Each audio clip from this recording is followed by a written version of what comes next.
Hello, everybody. It's a pleasure for me to be here. It's the third time that I give a lecture for EPOG Master, and I've always found that the interaction was very interesting with your groups. So I believe this year will be like the preceding years, and I'm very happy to have these 2 hours together with you. So I am a researcher at institution called Ecole des Ponts, École nationale des Ponts et Chaussées, and I am the coordinator of an action research program called OCAPI. And what I'm mostly going to talk about is talk about how this program emerged. It's already 10 years old now, and give reflections on the question of innovation and the possibility of that public research can act on the question of transformation of our way of lives and our society in the situation of, how should I call it, the global ecological and social disaster in which we are so how can we answer this? And that's what I'm working on most.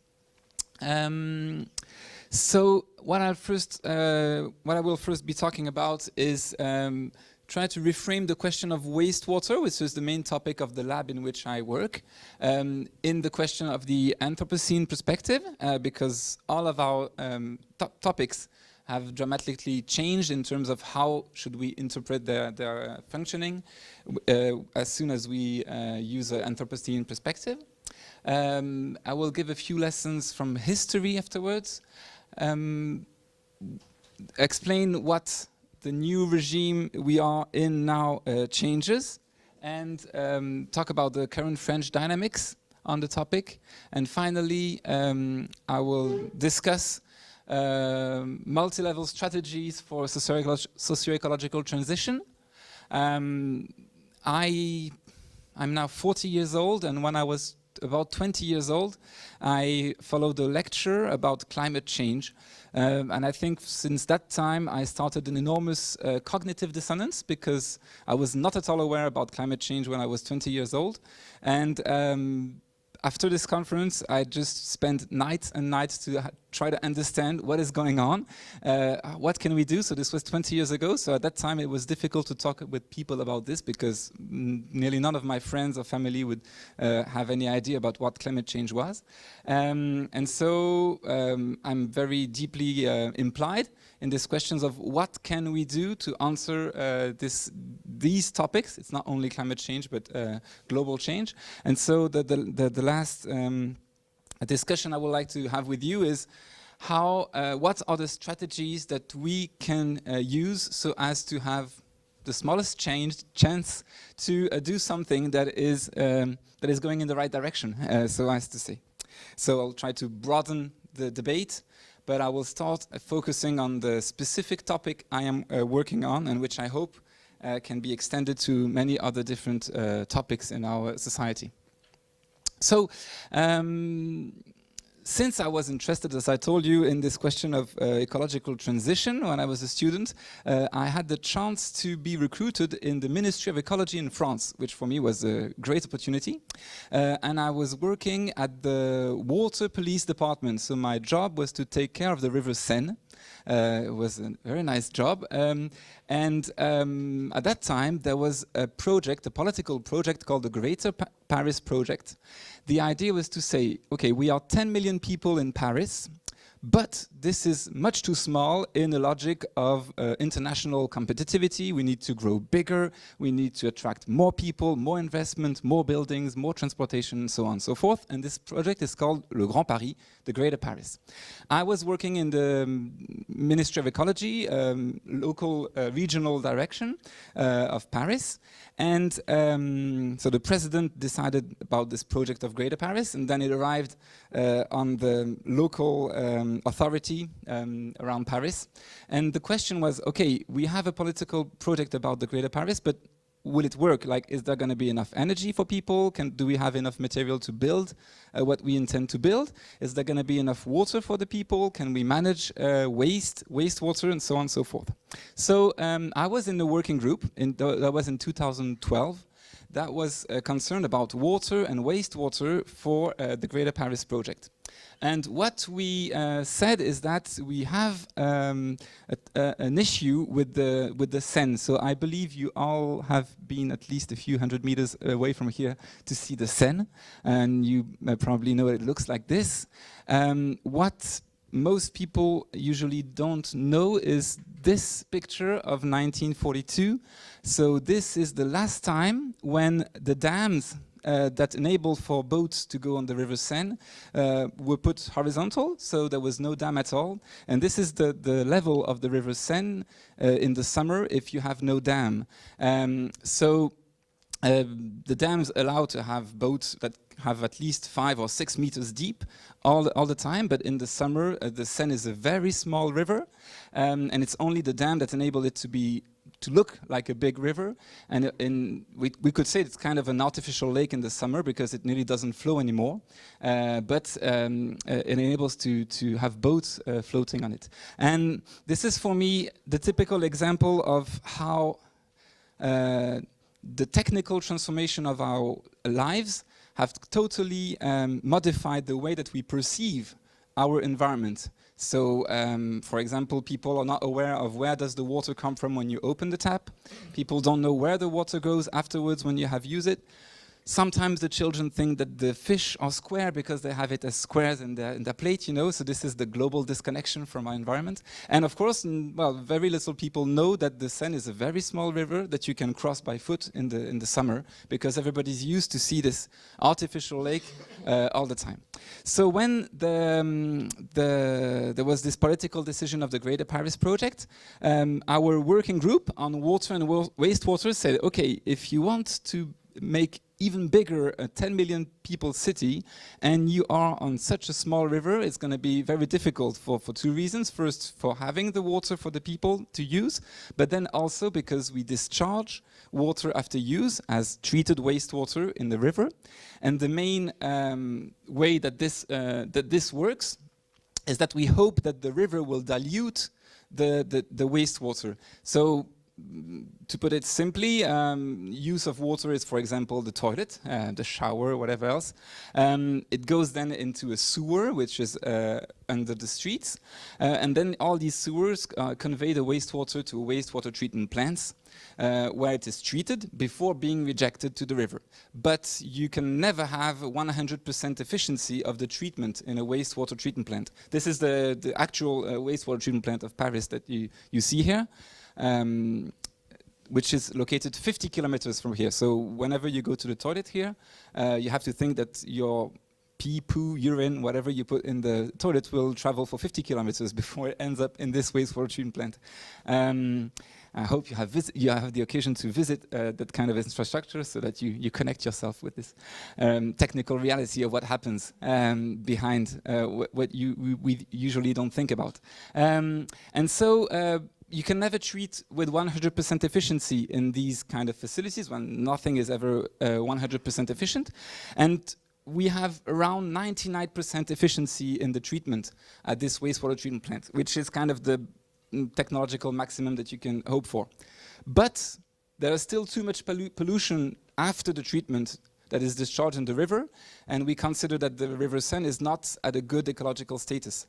Now, the bad news is that climate change is already here. For example, in France, we are already at plus 1.5 degrees compared to 100 years ago, because it's already hotter, and it's going to be hotter in the future. So the River Seine also has 30% less flow than it was 100 years ago, because it's already hotter. And the perspectives is that the flow of the River Seine will lessen by another minus 30%, but this time in the next 30 years. So what we stated is that we have a scissor effect. So we want to have more people, so that's more use of water, more creation of wastewater, more wastewater to treat. But at the same time, we have less water in the River Seine to dilute the treated wastewater. But at the same time, we want to have a good ecological status in the river. Plus, it would be good if we could do this by emitting less greenhouse gas effects, consuming less energy, but achieving better results. And since last year, we also have a new hope is to swim in the River Seine, which makes an amount of constraint on the question of the Seine, which is just tremendous. And at that time, when we were confronted to this question, the working group I was in wrote a report and said, okay, we don't know how we can make ecologically sustainable the political project of the Greater Paris. It just doesn't seem to be possible to do it. And what happened is what happened nearly all the time on the question of on ecological issues. So you have a report saying it's not possible, it's not sustainable, and then the report just disappears somewhere and the political decision just goes on, and the next few generations will have the problem to solve. And I mean, their lives will be, our lives are already worse than they were a few years ago because climate change is already going on, and it's what happened at that time. So at that moment, I think I reached some kind of the limit that I had to be in the position in the administration of managing these ecological policies. And it was also the moment when I had my first child. So I made one of my best professional decisions, which was to stop working. I highly recommend to stop working to everybody who has the opportunity. It's also a financial opportunity you need to have, but because, I mean, I have a feeling that many people just switch from one job to the other and then need to think of the next job before they switch to the other and never have time to reflect on what we want to do. I hope students, as students, you have more time to do this, but then in the professional lives, usually it becomes much more constrained. And so I stopped and I took some time to think about, okay, what is the impact of what I'm doing as my job, and is there anything I can do which could have a positive, a better, I mean, where I would feel having a better impact. And so this problem was just the last problem I had dealt with in my job. And so I stopped for 6 months and I said, okay, I will contact all the people I know working on water or wastewater around Paris. At that time I was head of the water police department, so I was really in the water mafia of Île-de-France, because you know every professional sector is a mafia, and I was totally inside this mafia. So I knew more or less everybody in the mafia, and I just asked them, okay, I mean, honestly, this report says it's not possible. We're not just going to let it like this in a drawer and keep on going. We need to do something. Who wants to do something, and what can we do? And the funny thing is that when I was doing my studies, I had a teacher who had told me, do you want to do a thesis, PhD thesis? And I said, never. I want to do something useful. You know, I want to do something that helps change, because I'm not going to stay in an office for 3 years and just read documents and write reports, and this is never going to change anything. And it's the only person who answered me positively in something that I could do. He told me, okay, if there is a problem and nobody knows how to solve it, then, I mean, what you need to do is called research. So you don't want to do a thesis? And then I said, okay, in fact, now I understand why it could be interesting to do some research. And so that's very funny, because I did a PhD thesis with the same teacher to whom I had said never, because I want to change the world, and it's not a thesis that's going to change the world. And I did a thesis with him, and it was the beginning of the OCAPI program, which is now 10 years old. And it started in November 2014. My kid is also more or less 10 years old, 11 now, my first kid. And so OCAPI Action Research Program started like this. It was funded by the Wastewater Authority of Paris. I knew very well the director of the Wastewater Authority, who was confident in the fact that we would do something interesting with the funds that they decided to give us. It was also funded by the water agency. In France, we have water agencies that subsidize all the works concerning water. So it was also funded by this by this institution, and it was held at the Ecole des Ponts, which is depending on the Ministry of Ecology. And as I said, I'm civil servant of the Ministry of Ecology, so there was quite a coherence with this. And so I started by changing totally the question that was asked and reframing the topic. So we had a problem of wastewater. But I said, okay, why do we have wastewater, and what is the problem of wastewater? Now, if you look at wastewater, It's so it's water with waste inside it, and then we treat this wastewater at the wastewater treatment plant. Now the question is, what do we treat inside the water? If you look at the different uses of water that we have in a household, you arrive very quickly to the fact that the main thing we have to manage in wastewater is linked to human metabolism. So what is human metabolism? We need to eat. If you stop eating, it will not work very long. So that's just a physiological need. I'm very happy to work on this topic because, sorry, I'm making just a short diversion, but when we're working on ecological questions, there's always the question is, does it really correspond to a need? For example, if you I don't know, if you're building anything, what can I talk? If you're creating a game on a computer, okay, do we absolutely need a game on a computer? You can say, okay, it's fun to have games, but is it really a need? I don't know. It's difficult to say. I am working on a topic where there's no question. I mean, you cannot survive if you don't eat. So that's a topic that is sure to end for as long as there is humankind, and we cannot discuss the need for what I'm working on, which is very difficult for all my colleagues in research working on other topics, because I'm always asking them, do you really think it's a need for the people? And it's difficult to have an answer.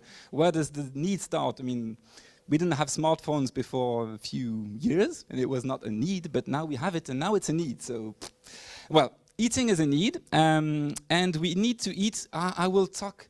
So I think many of you are not so much into chemistry, I believe. So I will not do a lot of chemistry, but at least one thing we need to talk about is nitrogen. So nitrogen is an atom. And it's simplified as the symbol N. Okay, I think it will not go further than this in chemistry, but I will talk about nitrogen a little bit. So when we eat, one of the things we absolutely need to eat is nitrogen. Nitrogen is contained in the proteins. If you don't eat proteins, you just die. You cannot just eat sugar and fats, you need proteins also, which you find in the vegetables and in the meat and the cheese or milk or anything. And we need to eat 3.5 kilograms of nitrogen in the forms of proteins every year. If you eat less, then you will not survive. And if you eat more, like most people in the rich countries, you will just get diseases because you eat too much food. So we eat 3.5 kilograms of nitrogen, and nitrogen is the main pollutant of the River Seine. When you are working in wastewater, the main pollutants you have to treat is nitrogen, in fact, and this 99% treatment we have is on the pyrites nitrogen. Now, can anybody tell us what is the link between eating 3.5 kilograms of nitrogen in 1 year and the fact that it would end in the River Seine? What do these 3.5 kilograms of nitrogen become once you've eaten?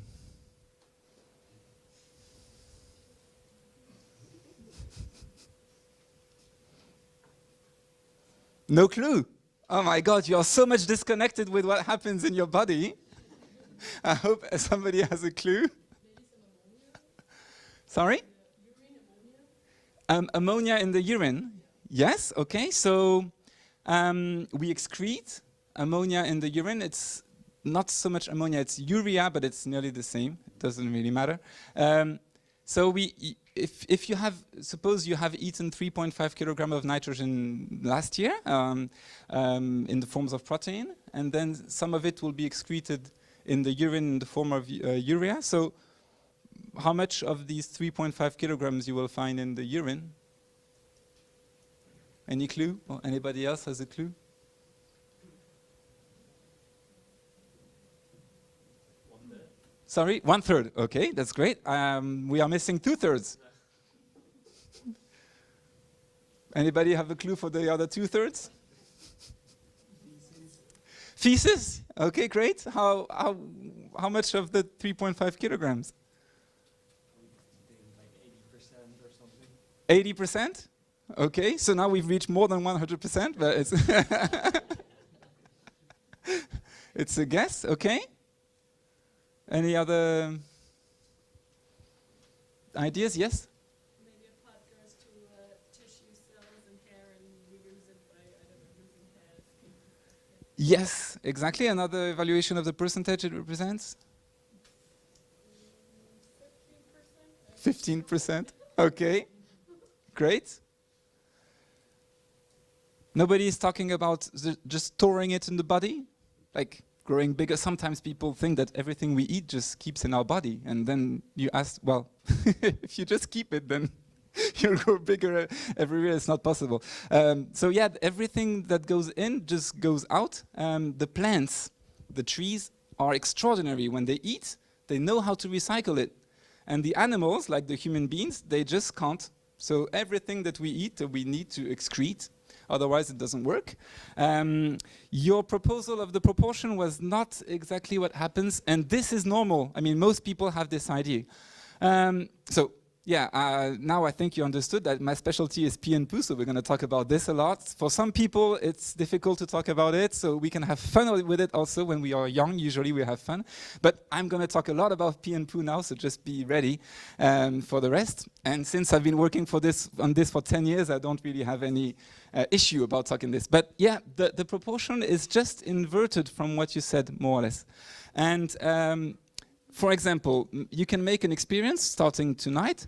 You start storing your urine for as long as you want, 1 day, 2 days, 1 week, 1 year. I mean, storing it will be much better than putting it in the toilet anyway, so just do it if you want, it's a good thing. And also store your feces during the same period. So you get a volume of urine and then a volume of feces, and you dry them. You just take the water out of it. And what is very counterintuitive is that if you put it on a balance, a weight afterwards, it will be 2 times heavier on the urine side than on the feces side, which is sometimes counterintuitive. So urine is a liquid that is very rich with a lot of molecules that are diluted into it. And feces is about 80% water, so it's solid, but it's mostly water. So the proportion of nitrogen is about 85% in the urine, about 12% in the feces, 10 to 12, and 2, 3, or 5% in hair, skin, and as you mentioned, just another few percent in what you mentioned is like 1, 2, 3%, not so much. But it's a very good point that you made to be perfect to reach the 100%. So getting back to my thesis. So during my thesis, I was questioned about sustainable water and wastewater management in the Paris region. And then I switched to the question, okay, if the main pollution we have to treat in the wastewater is pee and poo, then the question is not so much about wastewater management, but about what do we eat, why do we excrete it this way, what do we do with these excretions, and so on and so forth. So I started trying to understand how it works in ecosystems. So if you go in a forest, you have, for example, a deer that eats the plants of the leaves of a tree. And the deer is like the human beings. He needs to eat proteins, and then he just pees mostly the nitrogen in the form of urine.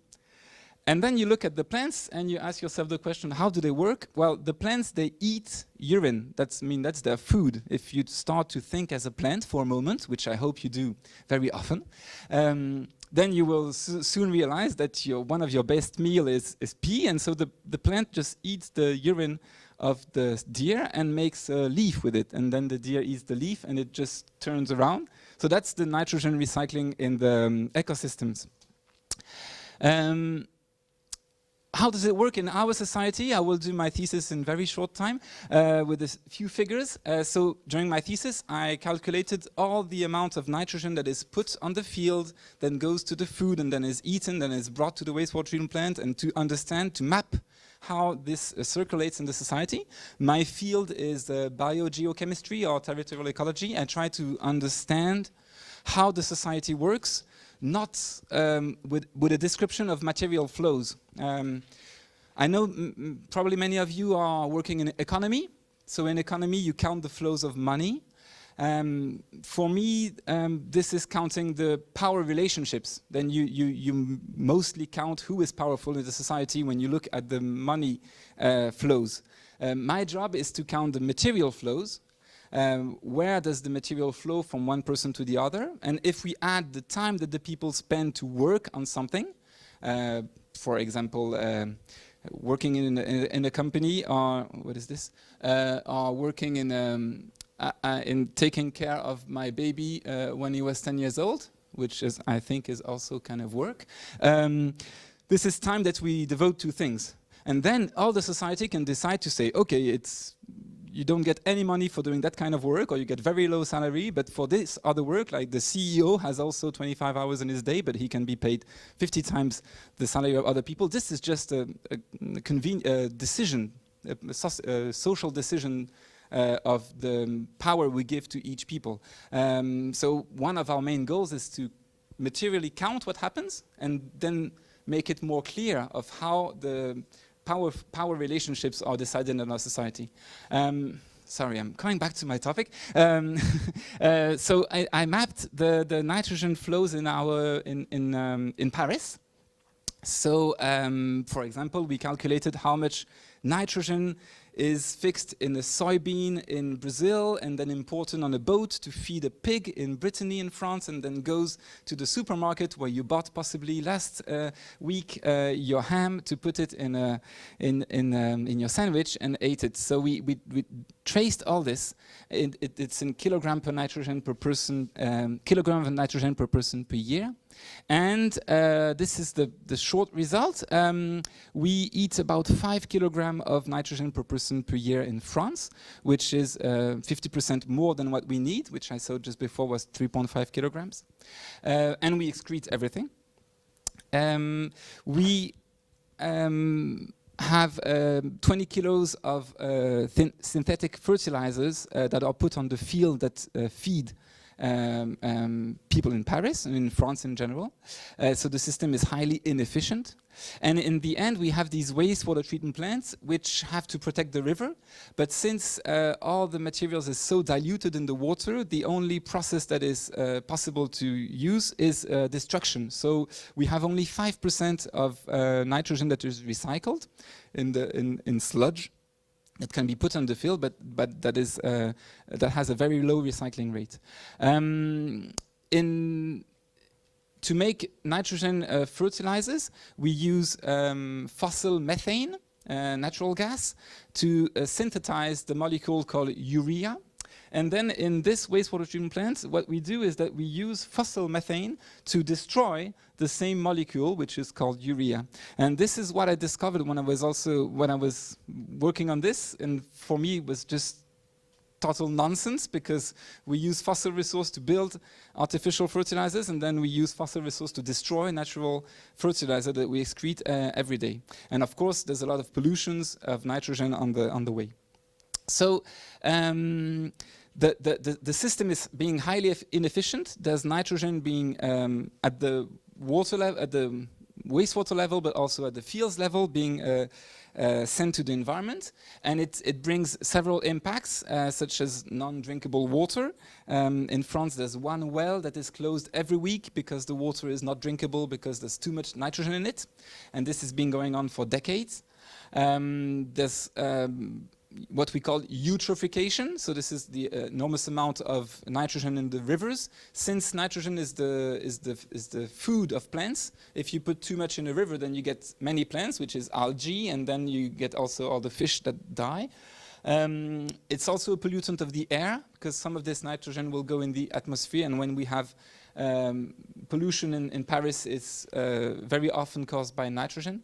And N2O is also a greenhouse gas. So every time we use nitrogen, there's part of it that will go in the atmosphere in the form of N2O and create climate change. So nitrogen is a very complex compound that has several impacts at the same time. And once you start introducing it in the environment, you have kind of cascading effects on water, soil, and air. What started this disruption in the question of nitrogen is the fact that in the 20th century was developed the process called Haber-Bosch, which made it possible to create fertilizers, nitrogen fertilizers, with the use of a lot of energy taken from fossil resources. The initial nitrogen taken for the Haber-Bosch process is the nitrogen from the air. Does anybody know the composition of the air that surrounds us and that you breathe at every moment? And then, sorry?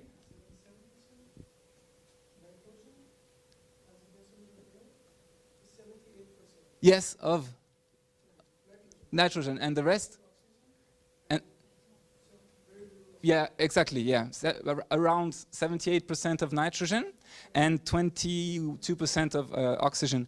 The 78% of nitrogen that is surrounding us, we call it inert nitrogen because it doesn't react with the human beings. I mean, you breathe it and then it just goes away, but you don't do anything in your body. The plants don't do anything either with it. But if you change this molecule, then you can make it as a fertilizer, which is then called reactive nitrogen. And that's what the Haber-Bosch process do. And since there's plenty of nitrogen in the atmosphere, the resource is kind of an unlimited resource. So by creating the Haber-Bosch process, it made it possible to introduce a lot of nitrogen. Maybe if you've had lessons about planetary boundaries, you know about this one. And nitrogen disruption is one of the 9 planetary boundaries that is transgressed at the moment. You had lessons already on this question. Yeah. I will maybe not talk about this also because you know already if you've seen this. Yeah. So maybe that's not the most interesting. Maybe this one I can just say one word. If you already know everything about this. Still, I like this one because it's the study where they try to see how many biophysical transgressions were made by a country and how many social, what does they say? Social thresholds were achieved. And where we see that, what I say, there is no developed country. I mean, the magical square is here. So this is when you have low ecological impact and strong achievement in terms of social welfare, and either the countries have low environmental impact but low social achievements, or high social achievement but high environmental impact. So everybody needs to change the way they are developing to go here. So I like to say that every country is a developing country because nobody is in the magic square. So to come back to pee and poo, which is my passion, I'm happy to share with. So how did we end up with this system? I mean, as an engineer, when you tell me that we create the fertilizer, then we destroy it, it's not very efficient. So it's surprising to hear that we are here now. So humankind has mostly used human urine and human feces as fertilizers, which is also mostly the case with urine and feces from the animals, the cows, the sheep, the goats, and so on and so forth. Just one example here. I don't know if there are people from China in the room, but is there? No? Okay. So this is ginger hong. It's in the books of the 19th centuries in China, and it means the business of the golden juice. So this is what it was called at that time, the business of urine and fecal matter. And here is a quote. Human excreta is the strength and health of the people, because it's a fertilizer, so the more you recycle it, the more you have food and the more people have to eat, and then people are stronger and healthier. This was also the case in France.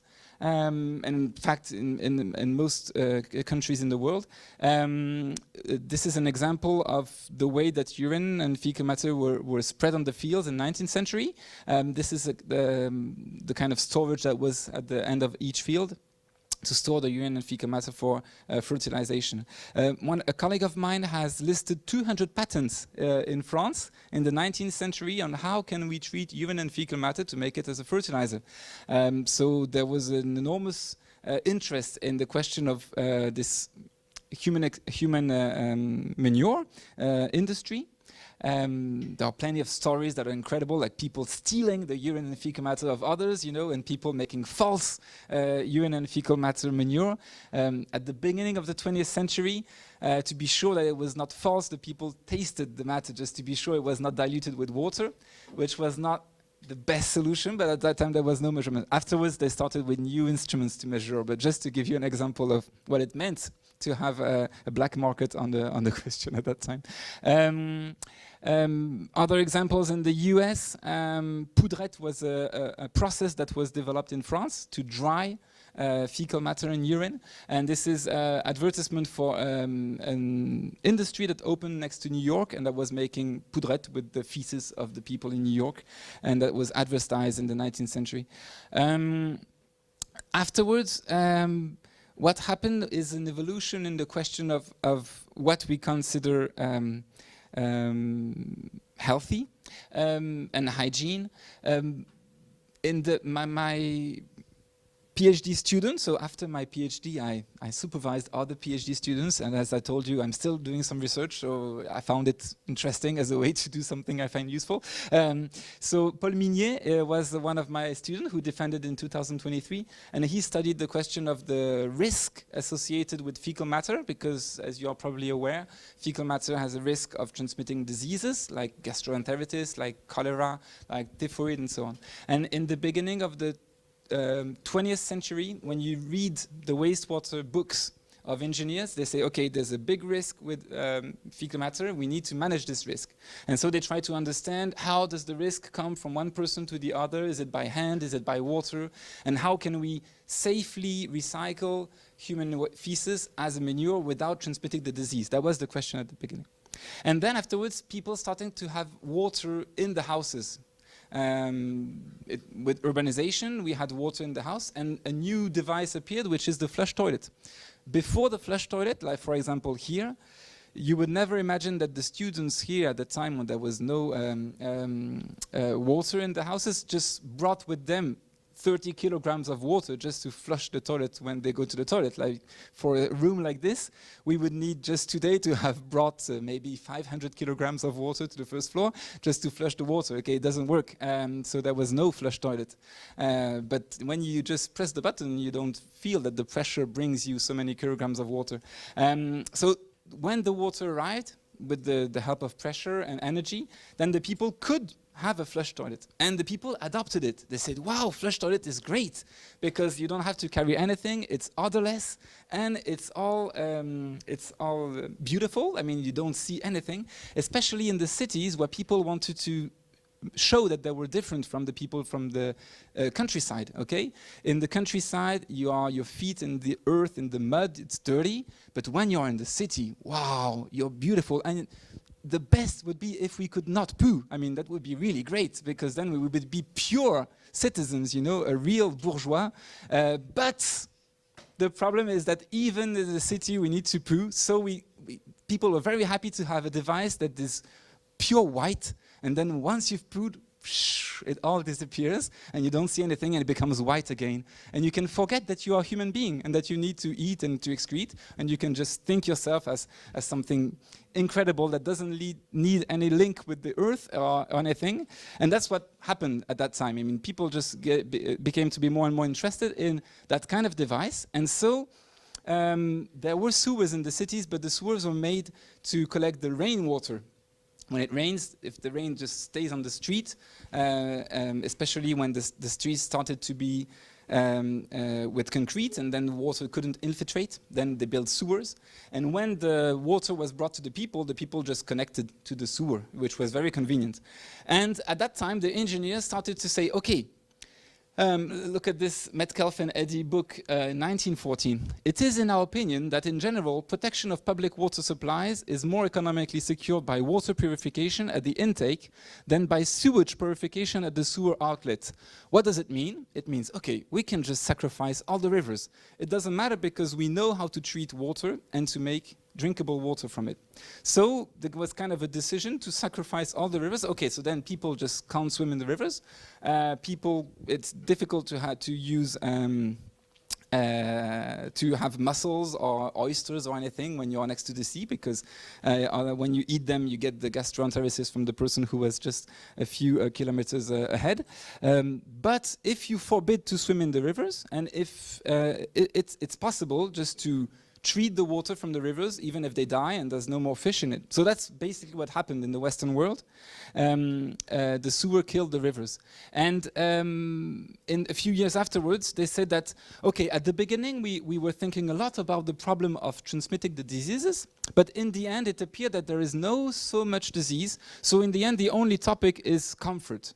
And now, I mean, it's been already for 100 years nearly, the only question about wastewater management is the comfort of people. And how do we get the health? In France, before COVID, I don't have the data after COVID, but I believe it's back again. Before COVID, there was 20 million gastroenteritis every year. We are 70 million, so it means about one person out of three had a gastroenteritis. What does it mean? It means that we are still transmitting enormously the feces diseases. And what does it mean? It just means that people have the gastroenteritis on their hands and just don't wash it, or just put it on the door or doorknob or anything. And if we don't die with it, it's because we have good health service, good water quality, good food. And in the end, we have not solved the problem of transmitting the diseases. We just use a curative way, which is to pollute the environment with urine and feces, because even the wastewater treatment doesn't treat the pathogens, and the Seine River is full of pathogens that are not treated, for example, and all the other rivers. And so we just went into this typical system in the industrial world, which is polluting and then finding a new way to have a technology that will treat the pollution and make it possible to have, for example, drinkable water. So that's what happened basically during the 20th century. I like very much the work that was done by another colleague who's defended his thesis this year, called Étienne Dufour. And he worked on the question of why do we choose a technique in a society? And he quotes David Noble, who has worked on this topic in America. And what he says basically is that the societies don't choose a technique because the technique is efficient or because it's economical. The techniques are chosen just because there is sufficient agreement between stakeholders to say, okay, that's the way it's going to work now. And then people make it economical or efficient or so on. One of the best examples was studied by Andreas Malm. Maybe you know about the la machine à vapeur, the steam machines. The steam machines at the beginning were just disastrous. They were not working at all. And the main reason why people chose to have a steam machine was other reasons, not because it was technically efficient. And then they decided to invest so as to make them efficient. And that's the main conclusion that I gained from this is that we have collectively decided in the Western world, and now since we are in globalization, it's become the global standard, to have a management of human excreta with the flush toilet and the sewer. And if we want to shift to something that would be sustainable, because one of the conclusions of my thesis is that it's not sustainable, then the main question is not a technical question. And since I'm an engineer, I'm not giving so much work to my own corporation, because I'm saying it's not a technical question. Of course there are technical questions, but the main question is just how do we build a cultural agreement and a power agreement on the fact that we all want to have a world that would be sustainable, and of course on all topics, and notably on human excreta management. This brings me to the next point I wanted to discuss is what does the new regime of the Anthropocene changes to this question of human excreta management. I've been talking for a long time already, but maybe some of you just don't understand at all what I've been saying because I didn't ask you. So maybe I make just a short interruption to be sure that you understand me, that my English is correct, that you're not afraid about nitrogen or pee on poo. Is it okay? There's no particular questions? I think we have 45 minutes discussion at the end, so we'll have a moment for this. But nobody wants to start right now. Okay, I'll keep on. And you are still awake at 6 on the Friday. It's good, I'm happy. I think the topic pee and poo is on the Friday at the end because they know that it's so much fun that we're gonna stay awake for this funny topic. Okay, so what does our new regime change? So, well, you know about the new regime. I will not talk about it. Bruno Latour, Isabelle Stenger, so on and so forth. Philosophers that have worked on this question. This graph, maybe you haven't seen it. I just I'm always happy to be sure that people know what it means to respect what we are committed to. This is the greenhouse gas emissions from humankind until now. And this is what we have signed all together in the Paris Agreement in 2015 to stay at 1.5 degree. Sometimes people don't see this precise graph. It's in the IPCC report. I just took it from here. That's just to make it clear what it looks like. Of course, the first conclusion is it's going to be tough. And the second conclusion is when I wake up in the morning, my only question is, okay, is there any chance that what I'm doing is a little bit going towards this direction more than just keeping on going like this? And if you want to talk about eco-anxiety afterwards, we can, because I've been through a lot of eco-anxiety when I was younger, but I'm feeling much better now. I think I haven't had any depression for environmental topics for at least 6 years or more. So we can talk about, that's maybe another topic, but we can talk afterwards if you want, because anybody who's normal and sees this just finds it very difficult to go through. And so yeah, I shifted in what is important for me. So I'm not trying to do anything that will be at the level of this problem, because anyway, it's much too big. And if I compare anything I'm doing to this level, I will always be depressed. But I'm trying to find any joy I can in any simple and very small action that has a little chance to be going in the right direction. And I hope you find ways to be satisfied with that kind of approach also for yourselves. And for example, if these 2 hours we spent together helps a little bit going into this direction, then it will be the best day of my life and I'll be very happy. I can have many best days of my life if they are just equal in terms of best days. So yeah, that's a good news, because this graph is so depressing. I need to say good news afterwards. One very good news is that seriousness has changed sides. This is something that was said by Aurélien Barraud in a conference. I don't know who has said this the first, but I heard it from him. And this is really extraordinary. 10 years ago, it was not possible to say that climate change or biodiversity loss was something serious and important, and that business as usual would not solve it. It was very difficult. And when I was starting my thesis, I remember saying, okay, maybe because of question of climate change, we should consider that maybe we are not perfectly going in the right direction and we should think of something else. It was very, very difficult. Now it's great. All the countries in the world, okay, maybe one country will change in a few weeks, month with the elections, but all countries in the world have signed the document saying we are heading towards a disastrous climate change and we are engaged into not doing this. And so now it's become much more serious to say, okay, any radical option that shifts 90 degrees is more serious than all the other business as usual options. And that's just great, because I can say this and I'm probably not going to be hung by my government for saying that we are going into the wall and accelerating, which was not the case a few years ago.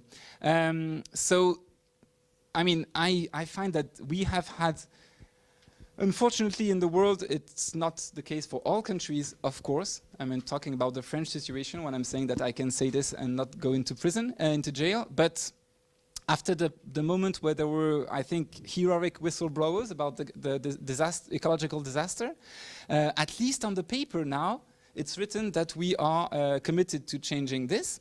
And the landscape is shifting anyways. I mean, the climate change is so much here that we cannot, I mean, yes, it's possible. I know some people say it doesn't happen, but anybody who is a little bit serious cannot stand a conversation more than 3 minutes and not saying that we are in an ecological disaster. So my conviction is that there is any other option but to negotiate the Western way of life and find ways to resist disaster, as Isabelle Stengers called it. I like very much Isabelle Stengers. She's a philosopher working on the question of environment and how can we think and react towards this ecological disaster. So this is the new framing of the question of wastewater in Paris that I did.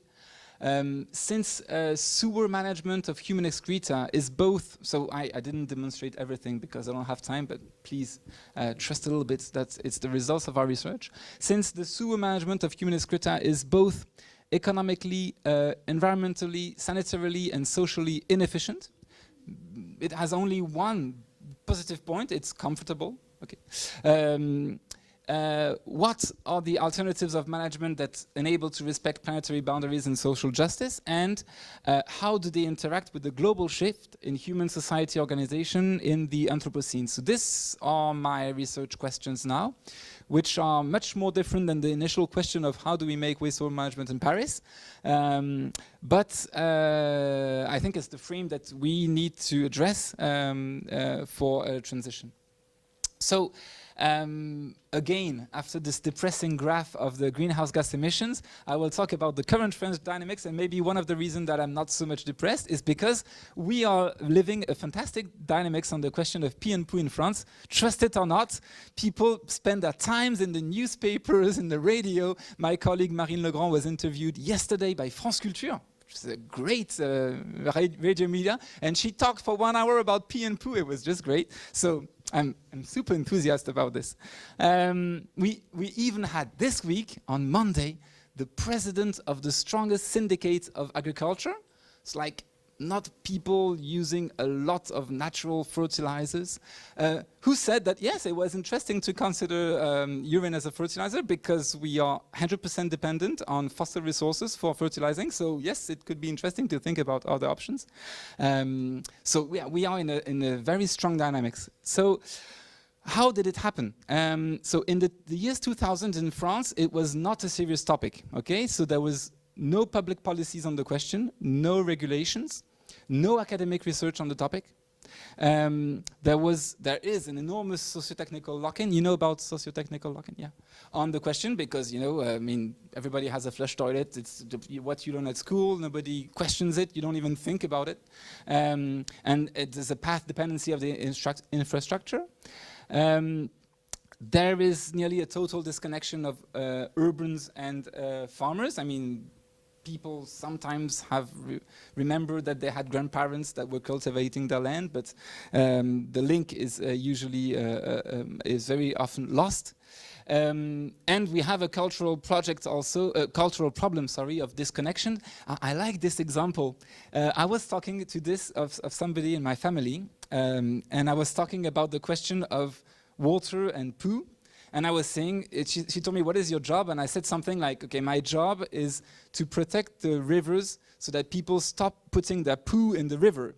And then she said, I don't put my poo in the river. Like, what are you talking about? And I said, okay, what is there in the, where do you put your poo? I'm very interested. Well, she said, in the toilet. And what is there in the toilet? Well, there's water. And why does this water go? No, but it's the water from the toilet. I mean, it's not the water from the river. It's not the same because, like, this is like, the technical water. It's not the same as the water. Well, it is the same. Oh my God! And I find it so incredible. I mean, she's just a normal person I was talking with, and just never thought about it. And like, it's magical technical things that we are all around, and like, oh, it comes from the environment at the moment, and it's linked with the environment. That's just incredible. I thought I was living on, planet Mars, and I was not connected to anything. And now I need to think that when I'm pooing in water, well, I'm pooing in the water that somebody will drink afterwards. Oh, okay, that's interesting. So that's also a challenge.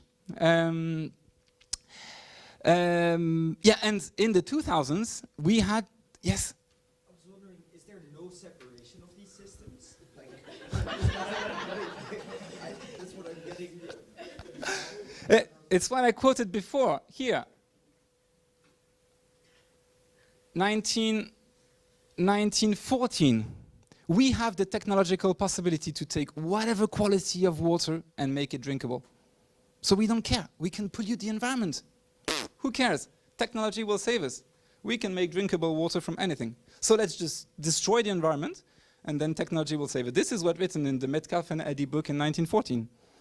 So in the US, there was a study, it would be the same in France. They calculated how how many times people drink and poo in the water and then drink the water in the next city and then poo in the water and then drink the water in the next city and so on and so forth. And like there are places where they do this like 10 times. You know the Mississippi, you start at the Mississippi, you drink the water, you poo in it, and then the next city takes the water from the Mississippi and drinks it, and then you poo in it, and so on.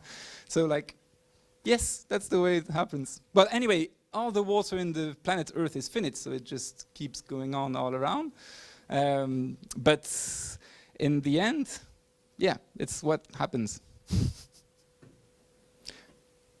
Did I answer your question? Yeah, I was just like personally under the impression that they like separated these streams, like at least from the case in the Netherlands. I visited a water sewerage, and they told me like they showed me the pipes where they said like, okay, this is where like the sewage water Yeah. comes in. And then it's discharged in the river. And then where do you take your water to drink?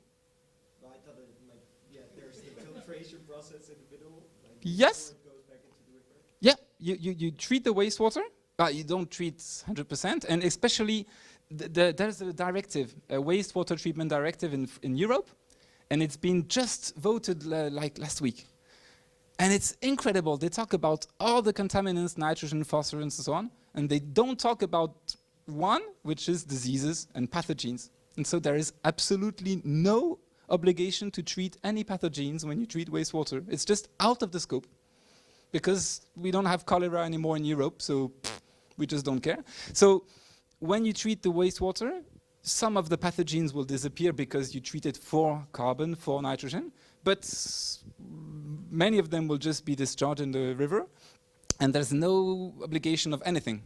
So the system is just based on this 1914 sentence I was working. Let's just destroy the environment. And anyway, the purification plant will make drinkable water from it, so we don't care.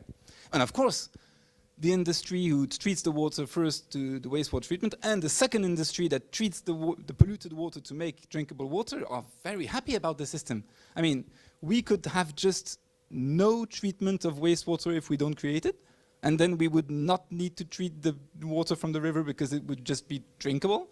But then you miss two big industries, two big plants, and so much profits to make. So, I mean, there was, you know, I mentioned Noble, and why do we choose a technique? If there is enough stakeholders with enough power to say, okay, let's do it this way, that would be great. It just happens. And if the society is not powerful enough to say, okay, like we are all losing in the system, except the people who benefit from the technique, then it would happen, but it didn't happen. And now the problem is that we are in globalization of these standards, so we would need kind of, like Bruno Latour says, an international ecological political class. So the 99.9% of people who have just interest in having a good environment, good health, and that should just all unite together to say, okay, we just want to be able to have kids and want to live for the next generation on a healthy planet. And that means it should be so much logical that we all unite for this. But our world has, I mean, there has been possibility to divide all the interests and to make people go into the opposite direction of what should be totally natural. So I went a little bit away from your questions, but yes, the water that you drank for lunch is possibly the same water that we use in the flush toilets of people in Troyes, the city ahead of Paris, a few days before, and that's how it works. So in the years 2000s, and we are doing a lot of research on history, also because when we are starting to think about the future, I think history is very powerful to help us think how it worked before and how changes happen. So we are doing a lot of work on history. And I'm only starting the year 2000, which is a bit short. But again, afterwards, for those who want to talk about eco-anxiety and so on, we can talk about the whole history of people interested in other ways of managing urine and fecal matter before. But in the year 2000, there started to be a structuration of the topic in France. An association started to be created called RAE, le Réseau de l'assainissement écologique, so Ecological Sanitation Network. People who said, at that time they were considered like totally crazy. They said, okay, why should we just not pollute the water and just use urine and fecal matter as fertilizers? And this was considered like, I mean, you're completely crazy. But it's just, I think, something that is quite logical in the end. And so this network was created in the year 2000 in France. And what helped a lot is the growing understanding of the unsustainability of our world, which I already mentioned. Like today, it's much more easy to talk about this than 10 years ago. And so there has been a dynamics toward this. So first, the Wastewater Authority of Paris, that I told you had funded the OCAPI program that was launched 10 years ago, started to include the idea of separating urine and or fecal matter as a way to better manage these resources. The Seine-Normandie Water Agency voted a subsidy up to 80% for any project of a building, so it's still working at the moment. If you are in the Seine water basin, so Paris around and so on, and you want to build a building with no flush toilet connected to the sewer, then you get 80% subsidy for doing it, because they want to help for innovation on this topic. And in 2020, the city of Paris decided to implement source separation in a 1,000 people district called Saint-Vincent-de-Paul, which is in the 14th district, not far from here. And this is one of the biggest urine separating districts. So I didn't mention it before, but as soon as you start thinking of doing something else than the flush toilet connected to the sewer and then to the river, since we mostly excrete urine and fecal matter, there's like 3 options. So first you separate urine and then you keep the rest together. Second, you separate the feces and you can separate the rest together. And third option, you have urine on one side, feces on one side, and the rest on the other side. So I'm talking a lot about urine separation because since I told you most nitrogen is in the urine, many projects are interested by the question of reclaiming the urine. And last year, it was the start of a study for south of Paris, a district called Saclay, and they are right now studying the possibility of having, for a new district of 20,000 people, urine diversion being implemented at large scale for this region. So OCAPI program also had an incredible history. I mean, when I started OCAPI in 2014, it was like, I have no clue. I mean, everybody tells me that this is completely crazy. So, I mean, probably there is something crazy in this idea, and maybe I'm going to study it like 1 or 2 years and then say, okay, there's nothing to do with it, and just close the book. But it's the opposite that happened. So I was kind of alone at the beginning. Some people helped me a lot. I got a lot of support from researchers and others. But the program just developed more and more, and now we are a team of about 15 people working on the topic. It's a very multidisciplinary team. So in the picture you see like Marine Legrand I was talking about, who was in France Culture yesterday, and she's an anthropologist. I have people like Bernard, who is sociologist, people in agronomy, people in health issues and so on. So it's a very multidisciplinary program. I will go quickly on it, just to show what OCAPI program is, and very action-oriented. So we spend our time trying to think how we can do some research that will help having a transition, and how we can discuss with operational actors to understand what are their stakes and what should we study to help them making a transition. And there's a lot of projects that have been going on. So this is all the projects that we've listed in France. And articles we published on the topic, and Saint-Vincent-de-Paul district. So to mention this maybe a little bit into details, what they intend to do is to have toilets that separate the urine. I don't have a picture of it. I don't have a picture of it, sorry. So usually the urine separating toilets are toilets with 2 holes, but if they have a front hole and a back hole, then the people need to aim, which is not so easy. So a few years ago, Laufen company, so it's a toilet company from Switzerland, they invented a urine diverting toilet where you don't have to aim. Wahoo! It just separates, like you don't have, you just sit and it just separates on its own, because it's like the urine stays on the side. I If you want, I have pictures, but maybe I'll draw it so it's clearer. You don't draw toilets in this board every lesson? I don't understand. I thought everybody was just working on pee and poo in life, no? I have a question. I would like to understand, but you're still using water. In this toilet, yes, this is called, I like Bernhard Trufer is this researcher in Switzerland. He talks about something I like very much, which is called hopeful monstrosities. What is a hopeful monstrosities is once you start having an innovation on a topic, then you need to make it possible with the system like it is, even if it's not 100% perfect as you would want to, but I mean, it's the way that innovation starts. For example, he shows pictures of the first cars, and the first cars were made with the same design as the cars with horses, but they just had the engine at the. Like a transitory? I don't know, but most probably yes. But still, the flush toilet, the urine diverting flush toilet, is like this. So this is the flush system, and the toilet goes like this. This is the famous water, that is not the same as the river, but in fact, yes, it's the same as the river.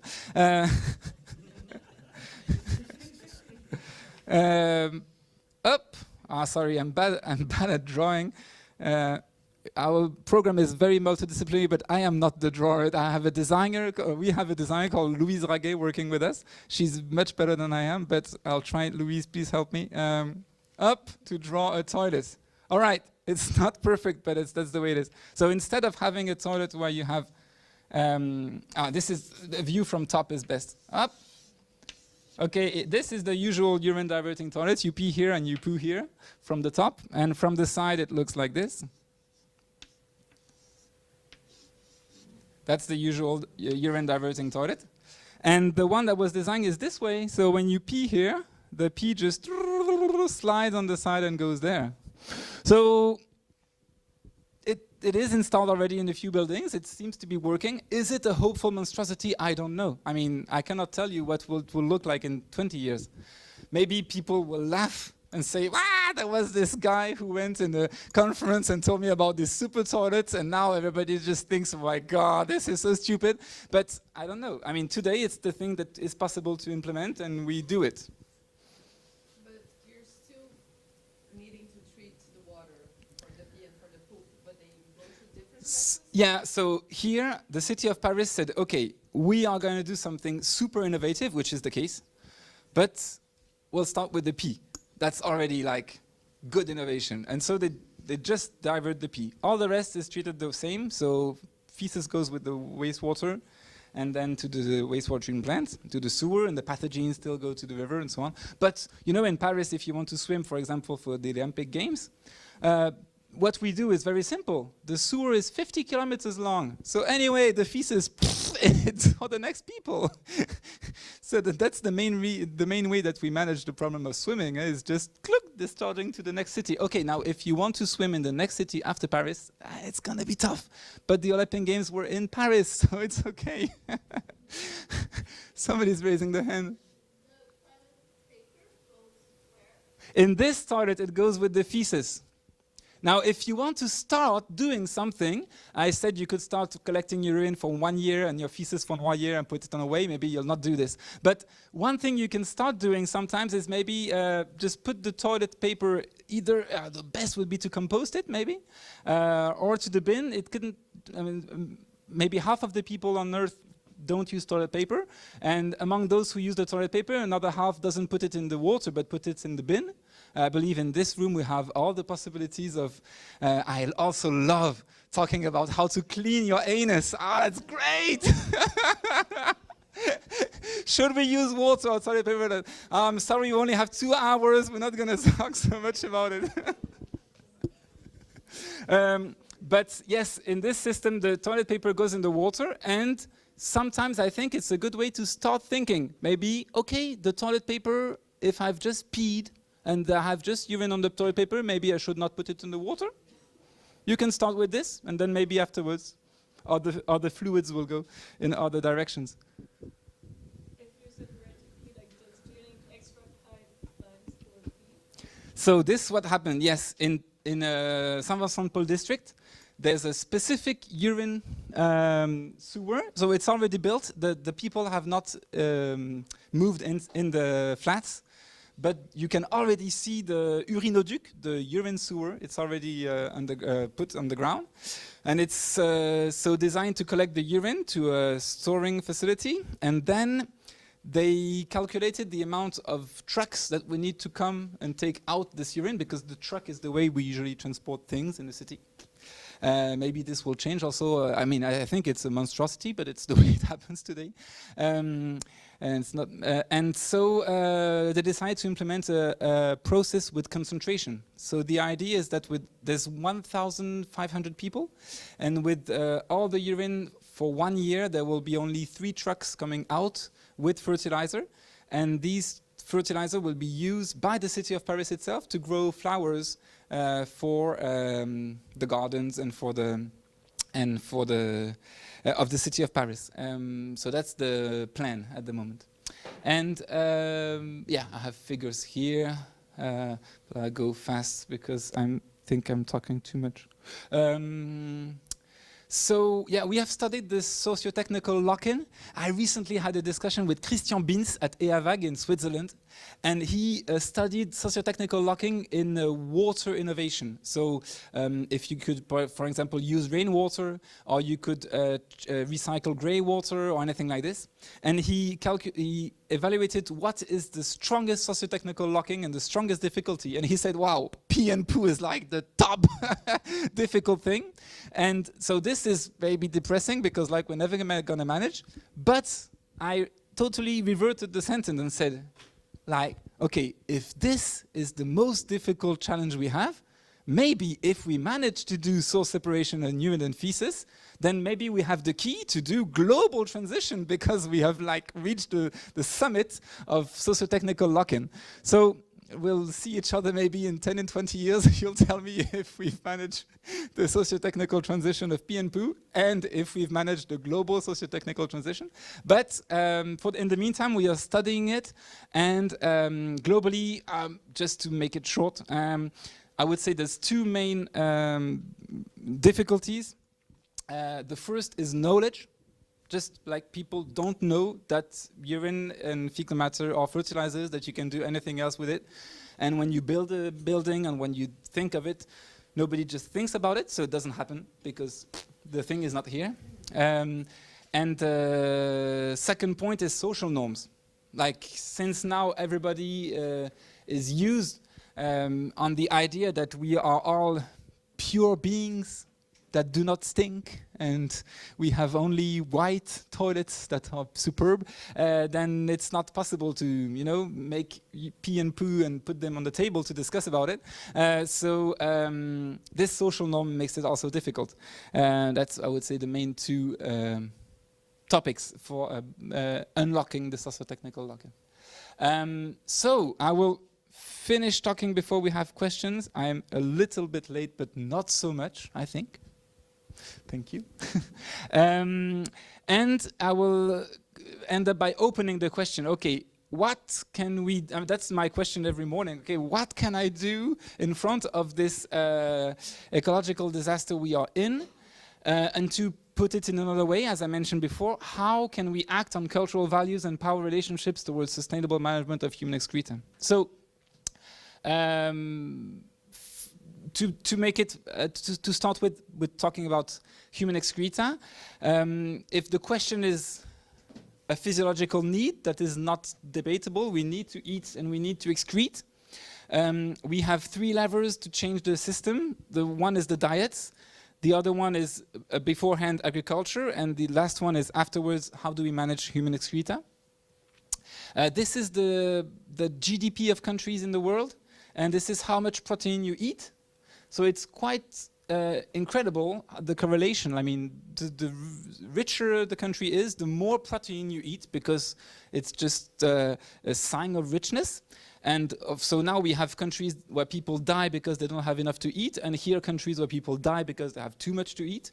And France is here. And this is the same with animal proteins. The richer you are, the more you eat animal proteins, and which is not a physiological need. I mean, nobody needs to have 60% proteins in the diet. So our first proposal is to change the diets and change the amount of animal proteins which have a much higher environmental imprint. The second is the way that food production works. I will not talk a lot about this because it will be a bit technical, but you can read the thesis by Thomas Stark, which was defended last month, and is about how do we change totally the food production in a sustainable way. For our famous pee and poo questions, that's my first way to change the cultural relationships towards them. I sleep in the night with my 2 plushes. Oh my God, this guy is completely crazy.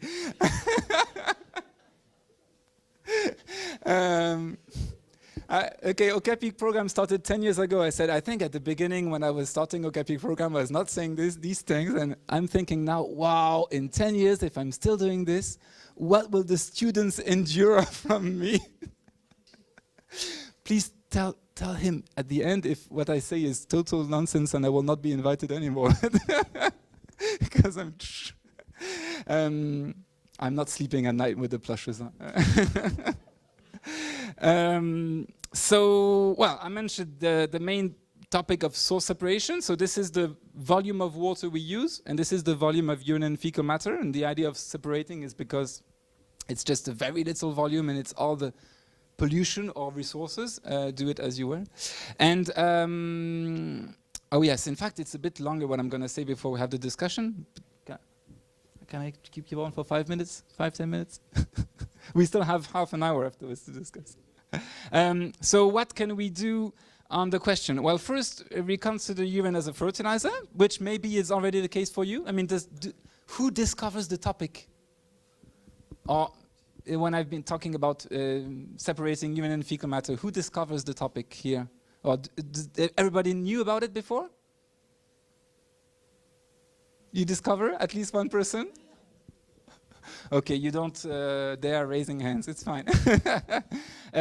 So we consider it as a fertilizer. So the first thesis I supervised was by Tristan Martin, and he just put urine on grass and he showed this. Well, everybody knew it before, but everybody had forgotten about it, so we just did it again and said, oh wow, it's a fertilizer. Well, it was a bit more complex than just this, but that's just the image to show. Of course, you can do it yourself. There is a French guy who has wrote a book in France about it, how to use your urine in your garden. I love this. It was designed by a Swedish lady. It's a watering can, but it's designed specifically so you can sit on it to pee, which is just incredible because it's all in one. You have the toilet plus the fertilizing device. Something people can, well, you need to have, of course, some access to a ground you can fertilize, but there's one guide which is very good, published by the Swedes, Ecole. It's how to use urine in agriculture, because there are sanitary precautions to use, and there is of course a question of quantity, type of cultures and so on and so forth. So this is a very interesting guide about how to use it concretely. That's just examples of these toilets. So I do have the toilet, the photo of the toilet, the new urine separating toilet is here. This is a male dry urinal. This is a female dry urinal. We also have a big question of gender equity in the access of toilets. And here is a female dry urinal also. New products because, as I told you, there's processes to concentrate the urine. So this is a Aurine, a product made from, which is, in summer, they got the authorization to be on the market in France. So now, next time you go to buy, I don't know if you buy fertilizers, but you know, sometimes people buy a small bottle of fertilizer for your plants. Now, maybe you will find a bottle of concentrated urine, which possibly will be your own urine, and then you'll think, okay, why do I don't just directly pee on the plant? But people are going to start being able to buy concentrated urine as a product. So you told me you knew about socio-technical lock-in, so maybe you've seen this figure already? Yeah? I see people nodding. So the system is like not locked here, and probably we are somewhere here now. So there's been a lot of people starting to promote other ways of managing urine and fecal matter. There's a few projects. There's still an enormous debate on the topic. Nobody knows what's going to be the future solutions. I've been talking mostly about France, but there's a variety of more than 200 countries, and each country has different systems to manage urine and fecal matter. The sewer is like considered as the technical optimum, and it's kind of spreading, but of course there's a huge proportion of humankind that doesn't use that kind of system, and the question is then different. But probably in the question of how to manage urine and fecal matter, we are somewhere around here. So the question is it going to go like this, or is it going to just change the system? I have no idea. The thing I know is like 20 years ago when people were talking about solar panels or windmills, it was like, this is too expensive, it's never going to work. And well, it's developing, so we don't know what it's going to look like. That's about OCAPI program. I'll switch. Oh yes, I'll finish with this, and then we can have time for this discussion. I will just tell the 7 approaches we have in OCAPI program to do some research that we hope is best oriented so as to have a chance to promote some kind of change. First, we have a transdisciplinary and systemic approach. So there is not 2 people in the OCAPI program that are from the same discipline, and we try to think of the systemic problems and apprehend them with a systemic view. So this is a strong approach that we have, which is a little bit original. We try to identify and create places for exchanging with non-academic actors. So we want to be sure that we discuss, of course, between researchers, but we also address our topics to the others. Like I mentioned the network of ecological sanitation, but there are plenty of other actors we discuss with. We support local actors, mostly public actors that today manage pee and poo. They are managed by the public actors, and we try to give them power to change the way they manage it.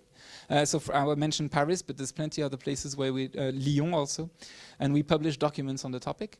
We do a lot of prospective approaches. I think this is super important. Just give the view of, yes, it's possible, and yes, in our lives would be better if we did this ecological transition.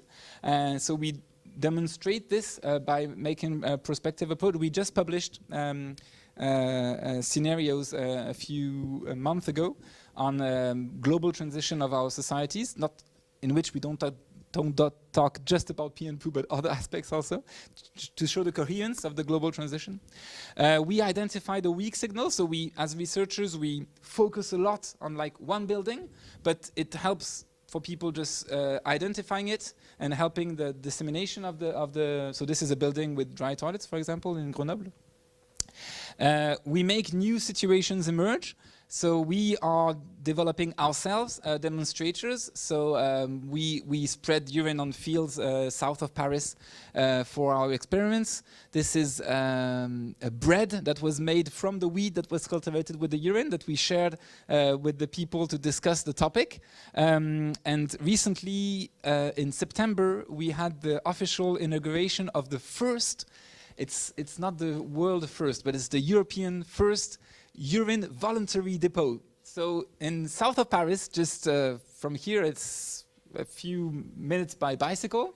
We created a place where people can bring their urine. So they just bring a can with the urine in it, and then it's transferred to a tank, and then the farmer brings vegetables to the people in the city in this place. And instead of coming back without anything, he just comes back with the urine of the people and then spreads it on the farm. It's a project en ville, so I love this project. Last thing, we try to make these transformations tangible. So we do games with actors to show them how they could implement on their territories. And we do also lots of work on the question of art, because I believe it's important to assume our sensitiveness and try to touch it also. So we do some musical lectures on the question that we discussed here in an association called Ecole Circulus, and we did we do this quite often, a conference called Humus Humain.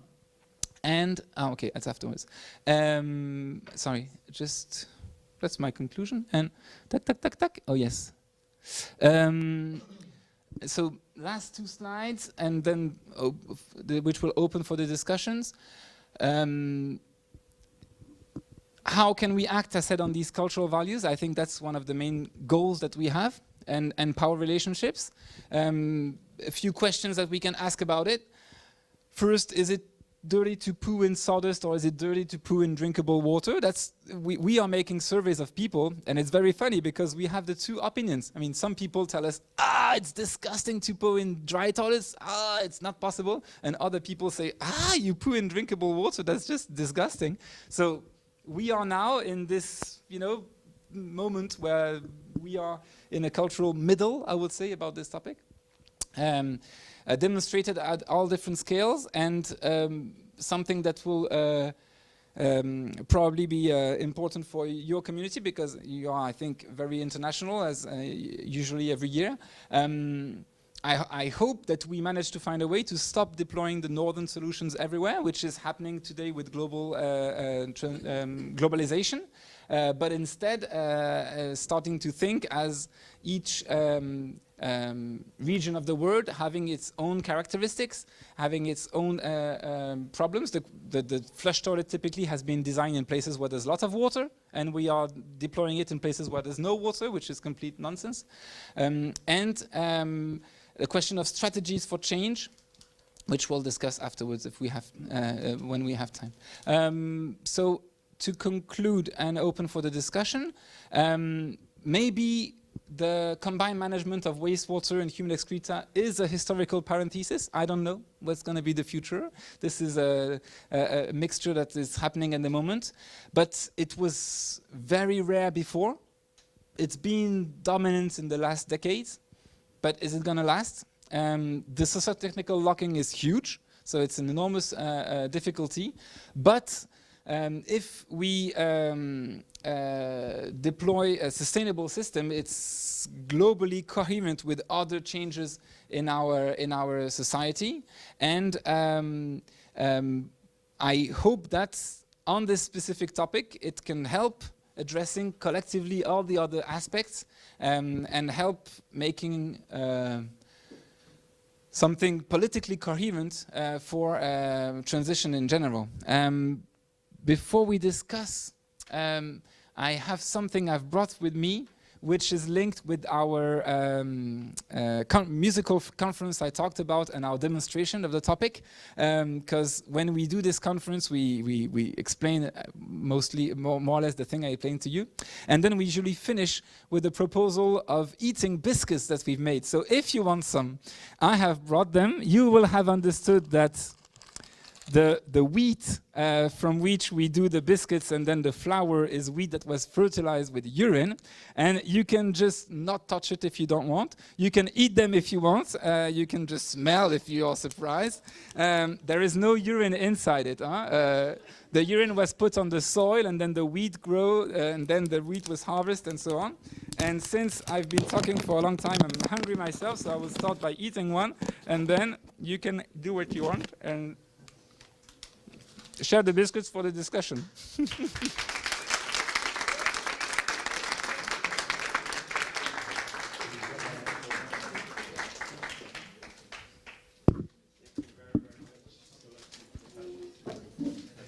I can no, but really no problems to have 30 minutes left. Can you start?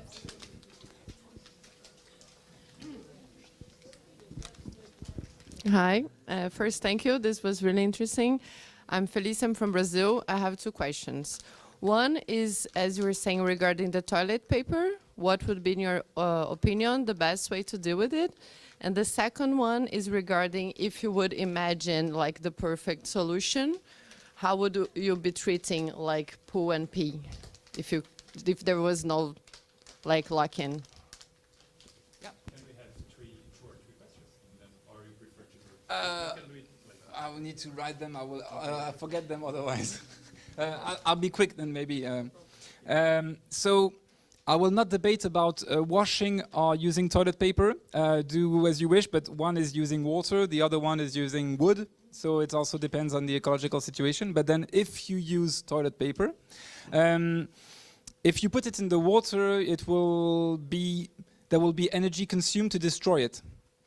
And paper is a resource, so putting it in the water is mainly not very interesting. So for me, the best way is to find a way that there is already good management of carbon in the territory where you are. So for example, if there is composting next to the place where you are, then composting this paper is good. Sometimes people do methanization, so they do biogas with carbon. This is also an interesting way to valorize it. If you put it in your bin, then the question is, where does the bin go?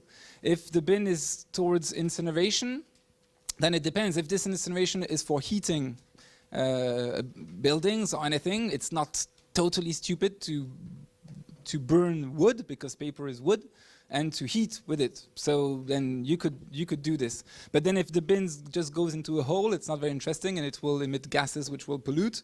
So I mean, you really need to ask yourself, where do all this go and what would be the best option? And then in my ideal world, where would pee and poo go? Okay, I've been thinking of all the possible ways to manage them, and I've found nothing else than fertilizers. I mean, all the material you find in your food finishes in your pee and poo, and the plant eat this. So it's just such a logical circle. So for me, the way that we are living now in cities, mostly, I mean, more than 50% of the population, in France it's 75, 80%, is totally linked with the industrial developments that we've had. And the techniques and the urbanization and the industries is totally intertwined with the environmental impact it has had. So when you think about answering the ecological question, the question is, what is going to be the living of the people? I mean, is it possible to say that we are going to be 20 million people in a city and being at the same time sustainable? I don't know. I have strong doubts about the fact that aggregated population is something easy, and the more the people will be close and linked to the territory that feed them, the easier it will be, because all the logistical problems are also much simpler. For me, I mean, if there is a city, then the society has found a way to bring the food and bring it in the city. So then it's not technically difficult to have just reverse logistics. Just bring out the fertilizer, pee and poo, from the city. So for me, the ideal system is keeping human and fecal matter separate from the water, because I think this is a historical misunderstanding. And in any problem of resilience, as soon as your society doesn't know that peeing in water and pooing in water is dangerous, then you're just going to have enormous problems, because people don't know how to manage these matters. And so I think a society where people know how to compose their feces is much more resilient than a society when you don't know. So my hope is to find ways to decentralize and know more how these matters circulate. Then technically, I mean, it will depend. I mean, if you're in the countryside, if you're in the mountain, if you are in a cold country, hot country, then it's very difficult technical solutions. But the main idea is this one. Okay, maybe I take more questions than one. At least two. Thank you very much for the lecture. It was very entertaining. I have two questions. The first is, in the framework of socio-technical systems, this adoption from the niche into the regime can truly, well, something that would help it happen would be if it's in the interest of incumbent actors. And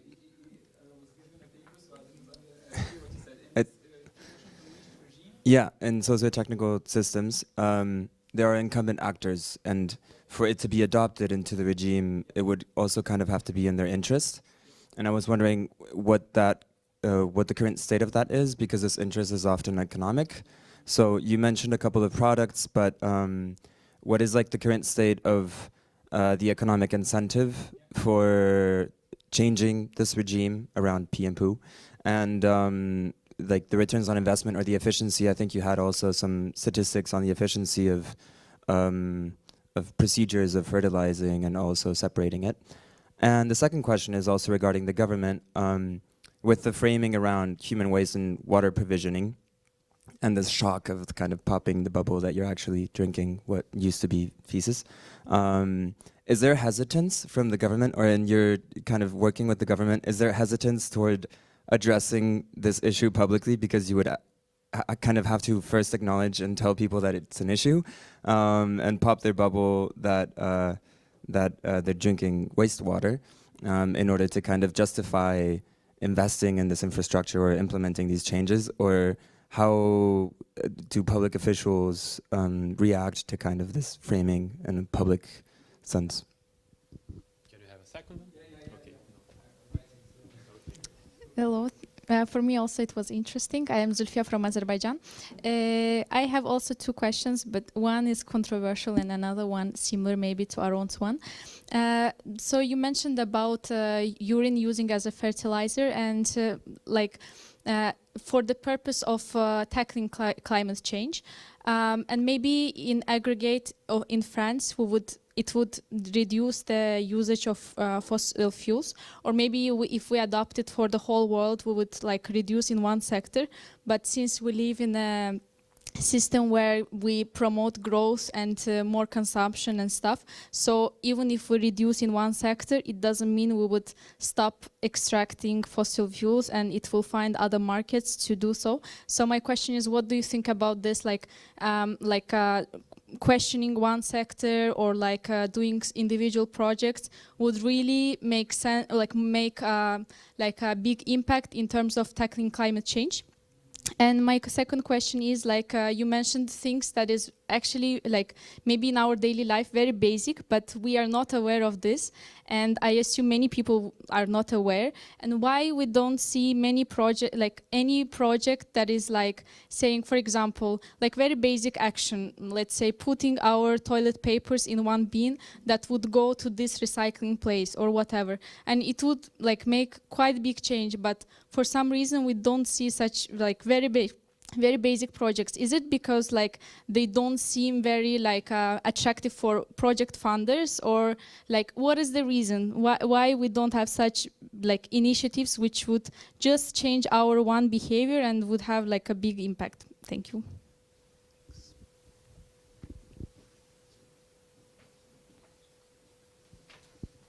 There were other hands raised, but I will answer the first questions. I don't know, as you wish. Yeah, we need 3 hours because there were so many hands raised. I hope I was not too long before, so we still have time to discuss. But what is the state of interest of actors? My strategy is to talk to the mind of the people when they look in the mirror in the evening, because everybody is aware. I mean, not everybody, but a whole lot of people are aware of the non-sustainable way that we are living. And I try to talk to this part of the people and just say, okay, are you really thinking seriously that the way we are working works? And I think there's a kind of shift in France, at least with the people I talk with, in the fact that people realize that it's serious and that we are not addressing as we should. So this changed. Now, at the bigger level of actors, the interests are not aligned with what the people have in their mind. And for example, if you look at the big companies, the topic today is very small. So they don't need to care about it. They know a lot about it, they study it, they understand it, they need to check what's going on, of course, but they don't need to fight against it because it's too small, it's very small. So I would say not so much going on with the big actors. And it's also true for the government. Today it's more or less out of the scope of the government. It's more in the scope of the local authorities, because the local authorities have to manage this pee and poo, and they spend billions to manage it. And we could just avoid spending these billions to destroy natural fertilizers if we do something else. So they are more directly impacted. But at the government level, it's in France, it's starting to emerge as a topic, but it's not being taken politically. And maybe this will answer also the question of your colleague. There is, it's so multifactorial, it's difficult to answer the question simply, but it's not the thing politics want to talk about very easily. I mean, making a political program on the question of, yeah, we're gonna recycle pee and poo, vote for me. This is not easy, and it doesn't help at all, of course, and it also explains, I think, why the government doesn't tackle it so much. And every city exports the problem with the sewer to the next city. So it's always like all environmental problems, you just export it to somebody else. So we have a big problem of capacity of managing at a higher scale the problem. But the links that you can make with the environmental and health problem caused by the system are so far from the understanding of where it comes from that there is no link that is usually made with the topic, so it makes it disappear and nobody wants to unveil it. You mentioned the question of the rebound effect. So if yes, this is terrible. I mean, it's very probable that if urine separation is installed and the policies don't change, it will just add, because that's what our society has been doing for a long time. I quoted this here. The two classical strategies for change is reformism and revolution. I try to do a third strategy called interstitial.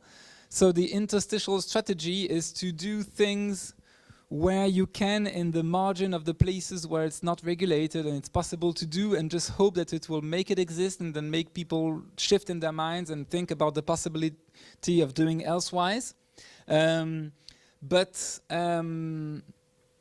How do we change at the global level the question of having, I mean, your question is so huge that it goes very much beyond the question of human excreta management. I could answer with the same thing I mentioned before, the emergence of a political ecological class. So having humankind realizing that we are 99% pursuing the same goals of living in a good environment with good health and connection with other people in peace. I don't know if I forgot something, but that's maybe. And I mean, there's such an enormous collective will for that kind of thing. Maybe the understanding that this possibility is linked with the decrease in the consumption at the global level that we have, so consumption of fertilizers, but consumption of other things, is what could make it possible, but it doesn't happen today. I mean, in the international conventions that we have, countries from the north should give money to countries from the south. I mean, richer countries should give to the poorest country, and it doesn't happen. I can think of these three strategies as ways to move. So reformist, you take part to the international conventions and you try to change what is written in the text.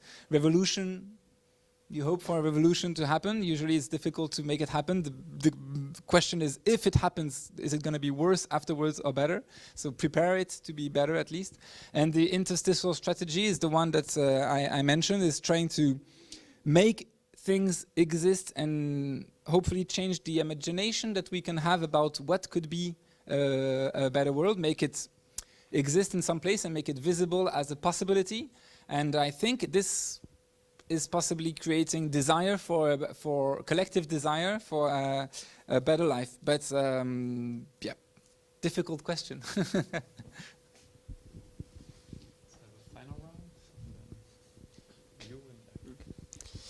Hello, I'm Lucien from France and the UK. First of all, thank you very much for the presentation, the energy and sort of in general the depth of your reflection. I had a question. I guess there's an academic critique of the multi-level perspective in terms of often it sees the change coming from a very bottom-up approach, and it's very demand-side driven in terms of solutions rather than the more sort of production side or meso scale.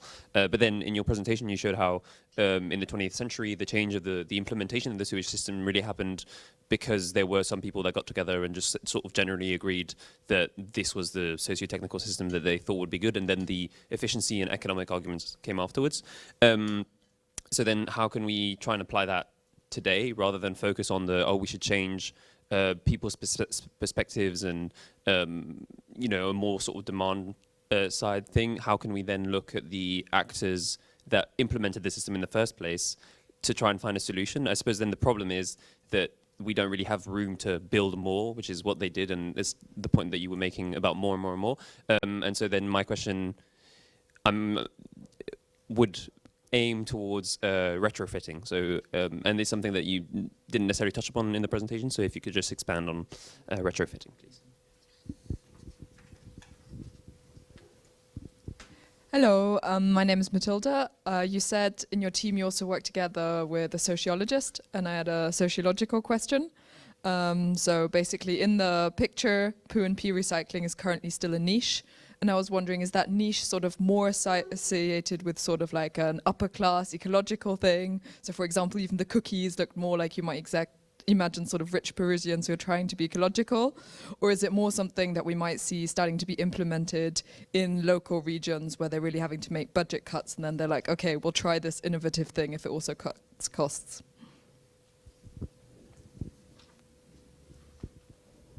Yeah, to answer the two questions, the question of retrofit, there's been a book written, I think, last year or 2 years ago in French.